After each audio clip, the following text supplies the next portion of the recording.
Så det er min videofremlæggelse af min synopse over op og ned i dansk politik. Så indledningsvis vil jeg gerne sige, at i de sidste år har der været en rigtig stor udvikling inden for dansk politik. Vi er relativt hurtigt gået fra et firepartisystem til et bloksystem, og nu til det her lidt indimellem, som vi stadig vil finde ud af. Men i den udvikling, der er sket, er der selvfølgelig nogle ting, der udvikler sig med systemet og udviklingen, og der er også nogle ting, som forsvinder i fortiden, når den her udvikling sker. Men man skal vælge, hvilken man er, og det er det, Venstre er i gang med i dag. Så mit hovedspørgsmål er, hvordan har ændringerne i dansk politik påvirket Venstre og Blå Bloks magtposition? Min underspørgsmål er, det første, hvorfor har udviklingen i Venstres meningsmålinger været nedadgående siden valget i 2019? Det andet spørgsmål, hvordan er Blå Bloks muligheder for at danne en borgerlig regering? Og det tredje spørgsmål, hvad er fordele og ulemperne for Venstre ved henholdsvis at følge med udviklingen og gå tilbage til deres rødder? Så besvar som mit første spørgsmål. Hvorfor har udviklingen i Venstres meningsmålinger været nedadgående siden valget i 2019? Så i 2019 taber de folketingsvalget, og dermed starter deres meningsmålinger med at gå nedad. Så der var valg igen i 2022, hvor de faktisk kom i regering med 23 mandater, men siden har meningsmålingerne så været endnu mere faldende, og nu her i januar står de ifølge meningsmålingerne til kun at få 16 mandater. Det ved jeg fra bilag 2. De stemmer, de har mistet, er imidlertid gået til andre blå blokspartier. De har selv beholdt ca. 54% af deres stemmer, men 14% af deres tidligere stemmer er gået til Liberal Alliance, 11 til Danmarksdemokraterne og 9 til de konservative. Det ved jeg også ifølge bilag 2. Så, men hvorfor det her sket? Det har taget nogle citater med fra bilag 1, der måske ikke kan svare på. Det første lyder således. Et grønnere og mere bredt favnende parti med fokus på også storbevælgerne. Resten af den position har Liberal Alliance taget, og må ikke også de konservatives nye formand, Mona Juul, vil følge sit parti i den retning. Altså, at den her udvikling, som Venstre egentlig forsøgte at følge med til at starte med, men så mislykkedes lidt med, har i hvert fald efterladt nogle af deres vælgere til at blive taget af Liberal Alliance og de konservative. Jeg har også et andet citat, der understøtter den idé.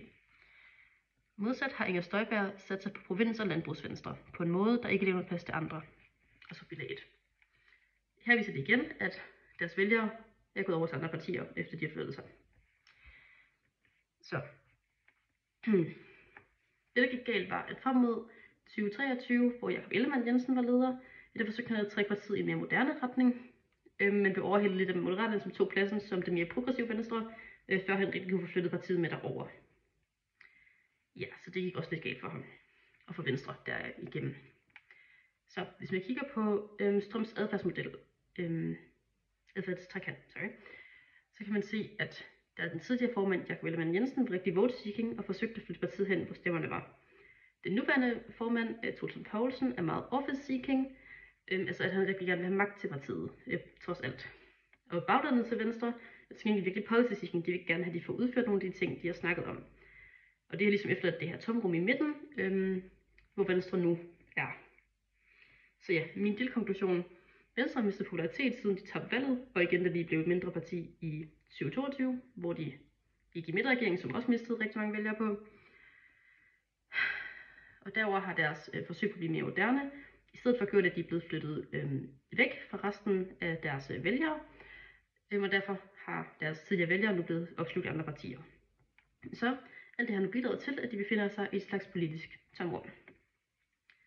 Så spørgsmål 2. Hvordan er Blå Bloks muligheder for denne borgerlige regering? Blå Blok har været mere og mere splittet i de seneste år. Det er blandt andet fordi, der har været rigtig mange partihopper fra et parti til et andet, eller til dem, der har stiftet deres egne partier, uden for de eksisterende partier. Det har skabt rigtig meget splittelse, fordi det også har ført til, at folk har stjålet vælgere med sig og fra hinanden rigtig meget, hvilket har skabt en ret meget splittet stemning blandt de blå partier. Men nu prøver de at ændre det lidt ved at skabe en form for fælles front for de blå partier, fordi de ikke har haft regeringsmagten i rigtig mange år. Der har jeg nogle citater med til at understøtte det her. Det første er, Inger Støjberg er sammen med Morten Messerschmidt, Alex Vanopslagh og Mona Juul, lederne af de blå partier i Folketinget, der ikke sidder i regeringen, i DR's politiske podcast Slotsholmen for at tale om deres politiske borgerlige projekt, som de mener er et alternativ til den nuværende regering. Det her er et brug af den medieteknik, som hedder at være opinionsleder, Altså at de prøver at udbrede deres meninger til folk for at vise dem, hvad de skal synes. Og her bruger de også framing for at frame dem selv som en form for antitese til SVM-regeringen, som folk havde rigtig mange problemer med. Ja, men selvom det her forsøg på at virke mere enige, er der så stadigvæk rigtig mange konkrete uenigheder i Blå Blok. Blandt andet rigtig meget om skat og klima, som de fremhæver i bilag 4. Citatet før var også bilag 4. Ja. Det første tema, de er uenige om, er som sagt klima. Det er meget specifikt den her CO2-afgift, som har splittet rigtig mange af dem. De konservative er sådan set for den her CO2-afgift for landbruget, men det er Danmarksdemokraterne og Dansk Folkeparti absolut ikke. De er for generelt imod klimating, og derfor også trukket sig ud af klimaloven. Et andet emne, de tit er uenige om, er skat. Liberal Alliance er ikke med i den nuværende skatteaftale, fordi de synes, at den her top-top-skat er for høj. Og Dansk Folkeparti er heller ikke med, fordi de synes, at den er for skæv. Og spørgsmålet leder så til sidst hen til: hvem skal så lede den her blå regering, de gerne vil skabe? Og det er der ikke nogen, der ved, fordi der er ikke nogen, der har meldt sig som statsministerkandidater endnu. Og Troels Lund Poulsen, leder for Venstre, har i øvrigt sagt på sit landsmøde, eller han har faktisk ikke sagt på sit landsmøde. Jeg har citat med fra bilag 3. Han, altså Troels Lund Poulsen, nævnte i øvrigt hverken Blå Blok eller Blå Partier i sin landsmødetale. Det betyder hverken B eller afkræfter et forhold til Blå Blok.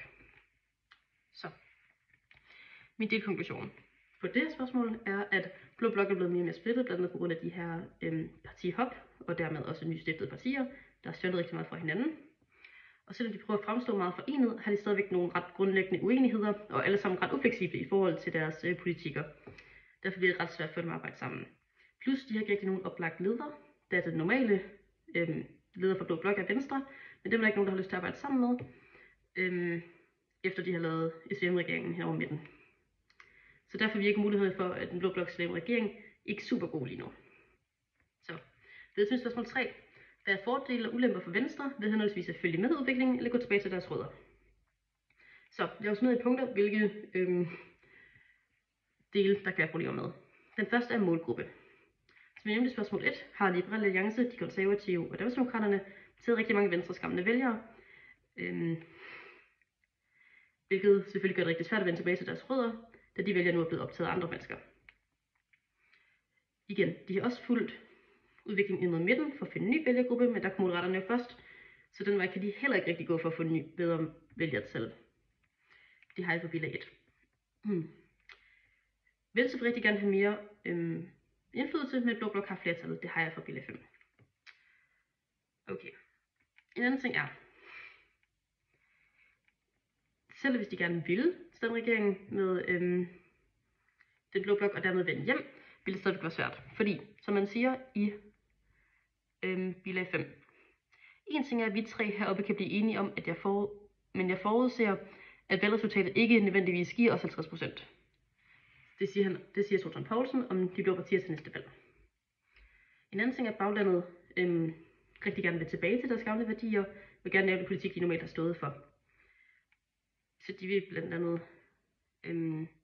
de har blandt andet citeret på bilag 1, for at have sagt: de er ikke i tvivl om, at hvis baglandet skulle bestemme, forlod man regeringen, sagde nej til CO2-afgiften og vendte hjem til Blå Blok. Det trækker jeg selvfølgelig lidt i retning af at gå tilbage til rødderne. Men kan eller vil de overhovedet vende tilbage til Blå Blok? Udover at de mangler en plads til at være deres eget parti og målgrupper til at stemme på dem, så vil Blå Blok faktisk gerne have dem med hjem igen. Det siger Inger Støjberg i bilag 4. Når vi nu siger, at vi gerne vil have Venstre ud med Mette Frederiksen klør, så skal vi jo også vise, at de kommer hjem til noget, siger Inger Støjberg. Og Troels Lund Poulsen udtaler også i bilag 5, men jeg håber da, at der kommer en blå regering. Så de vil altså gerne hjem, hvis det er opportunt for dem. Det er igen en overforsigtende tendens for Troels Lund Poulsen. Så, for lige hurtigt at opsummere. I forhold til at følge med udviklingen, så er der nogle fordele. Det vil være, at der vil være en ny målgruppe på en måde. Der vil kunne rebrande partiet til noget nyt, og man vil kunne samarbejde med Rød Blok mere, og det vil være smart, fordi de har flere mandater. Ulemperne vil simpelthen være, at man mister ret meget af baglandet og den gamle målgruppe for Venstre, og Moderaterne alligevel allerede har taget midtervælgerne, så der er ikke så mange at gå tilbage til. Men hvis man så går tilbage til rødderne, har det selvfølgelig de fordele, at baglandet rigtig gerne vil støtte dem i det, så derfor får de mere opbakning derfra, og de måske vil kunne vinde noget af deres gamle målgruppe tilbage. Ulemperne vil til gengæld være, at rigtig mange af vælgerne har fundet nye partier, de stemmer på i stedet for, og deres gamle plads er blevet overtaget af f.eks. Danmarksdemokraterne. Så lille konklusion på den er, at Venstre skal til at vælge en retning, de vil i nu. Vil de med udvikling, eller vil de tilbage til rødderne? Der er selvfølgelig ting, der tæller for begge dele. Jeg ved med, at der ikke rigtig har en målgruppe nogen af stederne, så det gør det lidt svært at vælge. Men jeg vurderer, at det ville være mest opportunt for dem at gå tilbage til deres bagland, og ligesom få etableret dem selv på deres gamle plads igen, fordi de plejede at være lederen for et blå blok. Men nu, hvis de skal være et midterparti, ved siden af de andre midterpartier, så har de ikke rigtig nogen identitet i det. Derfor ville det være bedre, at de vendte hjem. Så, for at konkludere på min opgave. De seneste år der er sket rigtig store ændringer i dansk politik. Man er gået fra firepartisystemet til bloksystemet, og så til nu, som stadigvæk er i udvikling. Men den her udvikling har Venstre virkelig lidt under. De har været fanget mellem valget om de skal prøve at følge med udviklingen, eller om de skal holde fast i deres gamle plads og måske forsvinde. De har valgt at følge med. Men fordi der udsprunget så mange partier fra Venstre, blandt andet på grund af partihoppere og de her nye partier, der er blevet oprettet, så er rigtig mange af Venstres gamle synspunkter blevet til hele partier i sig selv. Derfor har de rigtig svært at finde deres politiske ståsted og politiske profil, nu hvor alle deres synspunkter er blevet taget af andre.